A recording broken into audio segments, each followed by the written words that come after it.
নমস্কার বন্ধুরা, কেমন আছেন সবাই? আশা করছি সবাই খুব ভালো আছেন আর আমিও অনেক অনেক ভালো আছি। তো আবার চলে আসলাম আমার ছোট্ট একটি মিনি ব্লগ নিয়ে। তো দেখুন আজ আমরা কোথায় গেছিলাম বলুন তো? গেস করতে থাকুন। একটুখানি তো দেখিয়েই দিলাম ক্লিপটা। তো ভাই মানে আগামী দিন ছিল সানডে, তো ভাইয়ের ছুটির দিন। তো আমাদের একটু ব্যারাকপুরের দিকে একটু কাজ ছিল। তো একসাথে দুজন মিলে ভাই বলল চ তাহলে আজকে একটু ঘুরেই আসি। অনেক দিন কোথাও বেরোই না। ভাইয়ের যেই বলা আমার সেই কাজ, একদম সকাল সকাল তাড়াতাড়ি করে স্নান টান সেরে পুরো আমি একটু সাজুগুজু করতে বসে পড়লাম।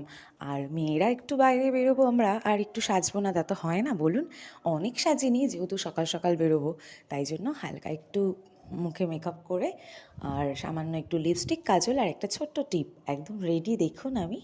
ভাইয়ার আমি এবার বেরোবো। আর এদিকে বাবা নিয়ে এসছে সকালবেলা, যেহেতু রবিবার, 1 কিলো সাইজের পেটে একদম ডিম ভর্তি দারুণ অসাধারণ